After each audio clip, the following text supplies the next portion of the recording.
सफरी की सीरीज के पहले मैच में न्यूजीलैंड ने पाकिस्तान को 78 रन से हरा दिया। ग्लेन फिलिप्स की 74 गेंदों पर धुआंधार सेंचुरी। 331 रन के हदफ के ताक़ुब में कौमी टीम 252 रन पर ढेर हो गई। फखर जमान 84 रन बनाकर नुमायां रहे। कप्तान मोहम्मद रिजवान ने मुश्किल पेच, पार्टनरशिप ना लगना और खराब फील्डिंग को शिकस्त की वजह करार दे दिया। ग्लेन फिलिप्स की बैटिंग ने जीत में अहम किरदार अदा किया। न्यूजीलैंड के कप्तान मिचेल सेंटनर की प्रेस कॉन्फ्रेंस। फखर जमान ने न्यूजीलैंड को जीत का मुस्तहिक करार दे दिया। कीवी बैटर्स ने बहुत अच्छा खेला और शराकत कायम की। अगर हमारी भी शराकत कायम हो जाती तो मैच का नतीजा मुख्तलिफ होता। पाकिस्तानी ओपनर की गुफ्तगू। कौमी टीम की पहले ही मैच में शिकस्त पर शायकीन बरस पड़े। कज़ाफ़ी स्टेडियम आए मद्दाहों ने खिलाड़ियों की सिलेक्शन पर सवालात उठा दिए। चैंपियंस ट्रॉफी में मायूस न करने की ख्वाहिश भी जाहिर। सिंध हुकूमत ने कराची शहर में दिन के वक्त डंपर्स के दाखिले पर पाबंदी लगा दी। डंपर रात 11 से सुबह 6 बजे तक शहर में दाखिल हो सकेंगे।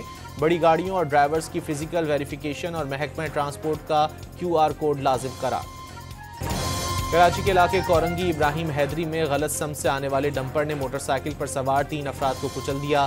तीनों नौजवान मौके पर चल बसे। मुश्तइल शहरियों ने डंपर को आग लगा दी। ड्राइवर फरार होने में कामयाब। गवर्नर सिंध ने ममनुआ औकात में भारी ट्रैफिक का शहर में दाखिला खुद रोकने का ऐलान कर दिया। इंसानी जानों का ज़िया रोकने के लिए पीपल्स पार्टी के वज़रा को भी मैदान में आने की दावत। बैरिस्टर गौहर ने मुल्क के लिए दानिशमंदाना फैसले करने का मशवरा दे दिया। बानी मुल्क की सियासत के लिए लाजमी करार। अमीन गंडापुर ने हुकूमत पर PTI और इदारों के दरमियान फासले पैदा करने का इल्ज़ाम लगा दिया।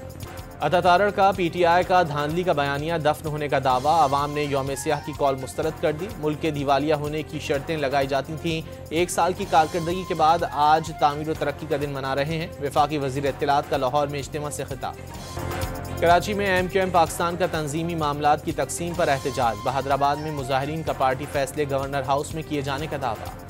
इसराइली फौज ने जंगबंदी माहिदे की खिलाफ वर्जी करते हुए लबनान पर ड्रोन से हमले कर दिए। 6 अफराद शहीद हो गए। इसराइली फौज का गजा में राहदारी से इनखला शुरू। आज इनखला मुकम्मल हो जाएगा। इसराइल की सऊदी अरब के अंदर फ़लस्तीनी रियासत बनाने की तजवीज़। नेतन्याहू ने फ़लस्तीनी रियासत का क़याम इसराइल की सलामती के लिए ख़तरा करार दे दिया। सऊदी अरब के साथ ताल्लुकात जल्द मामूल पर आने की उम्मीद। फ़लस्तीनी रियासत के क़याम के बगैर इसराइल से ताल्लुकात मुमकिन नहीं। सऊदी अरब का ऐलान। मिस्र ने इसराइली बयान सऊदी अरब की खुद मुख्तारी की खिलाफ वर्जी करार दे दिया। फ़लस्तीन और UAE की भी नेतन्याहू के बयान की शदीद मजम्मत। और प्रिंस करीम आगा खान की तदफीन आज मिस्र के शहर अस्वान में की जाएगी।